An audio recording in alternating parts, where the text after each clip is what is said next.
let's talk about the South China Sea. It's one of the most disrupted places in the world right now. It's rich in oil and gas, teeming with fish, and its shipping lanes are some of the busiest in the world. And China wants to control all of it. 南海诸岛自古以来就是中国领土，我们有权维护自己的领土主权和合法正当的海洋权益。 But so do other countries like Vietnam, the Philippines, Malaysia, Brunei, and even Taiwan. Lately, things have gotten tense between China and the Philippines. A Chinese Coast Guard vessel harassing and approaching the Philippine vessel. Well, the Chinese are now deploying water cannons, firing it directly towards our boat. This is a serious problem. Why does China want control of the South China Sea? Why won't China share it? Could this lead to war? And I want to persuade you that whatever China is doing, its conduct, its ethics, its mission, this case should not be ignored. So this is how China stole the South China Sea. 也绝不允许任何外来势力欺负、压迫、奴役我们。 Ang West Philippine Sea ay hindi katang-isip natin lamang. Ito ay atin. At ito ay mananatiling atin hanggat nag-aalab ang diwa ng ating minamahal na bansang Pilipinas.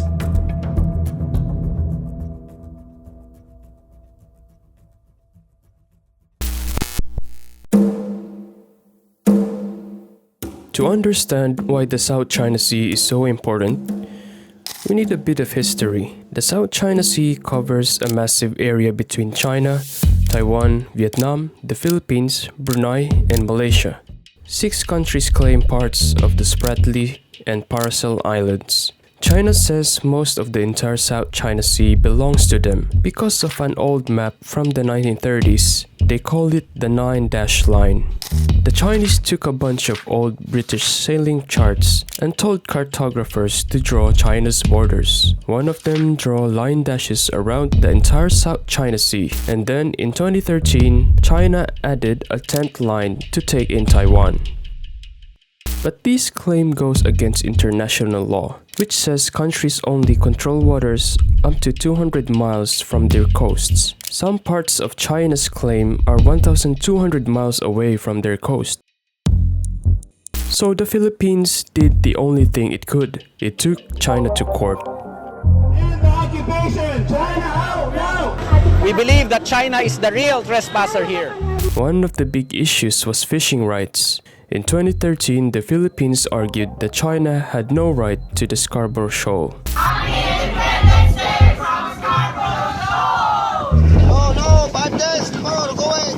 It filed a case against the Chinese with an international tribunal.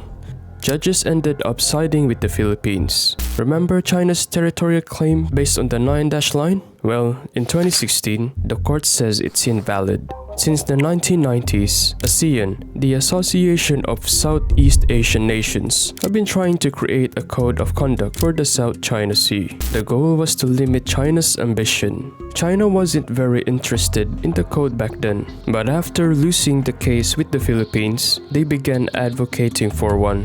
China has planted its flags on the contested islands that are in those waterways. Since 2010, China has been building military bases on these islands, digging up the seabed to make them bigger. Chinese construction crews have been dumping massive amounts of white sand in 7 spots in the South China Sea.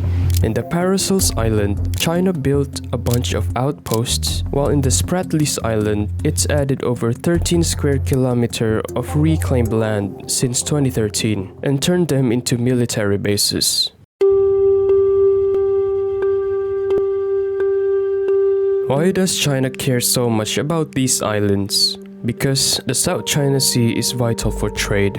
A huge amount of China's goods and oil pass through here. Controlling this area protects these routes. The US has responded by sending their navy to challenge China's claims and keep these waters open for everyone. the US sailed in 2 aircraft carrier strike groups, and the Chinese accused the Americans of escalating things. A Chinese warship almost running into an American destroyer on Saturday, coming within 150 yards of it, forcing the ship to slow down to avoid a collision.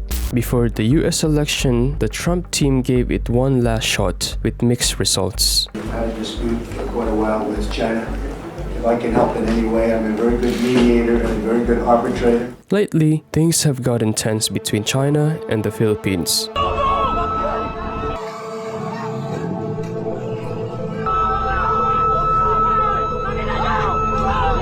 Mainly around the second Thomas Shoal. This reef is recognized as part of the Philippines by an international court. Since 1999, Philippine Marines have stayed on the shoal using an old ship called the Sierra Madre, but China keeps trying to block supplies to these Marines. Weeks ago, things turned violent. Chinese sailors attacked Filipino sailors with machetes and hammers near the second Thomas Shoal. This is a serious escalation. The Chinese even threatened our personnel by pointing their knives at our personnel. The Philippines says this isn't an act of war, but things are very tense. The Philippines has a defense treaty with the US, meaning America could get involved if things get worse. Any attack on the Filipino aircraft vessels or armed forces will invoke our mutual defense treaty with the Philippines. China says it doesn't want war, but the risk is real. Once things start escalating, it's hard to stop. As tensions rise, the South China Sea remains a dangerous hotspot with global consequences. The future here is uncertain, but its importance is clear. Thank you for watching. If you found this video helpful, please like, share, and subscribe for more insight on global issues.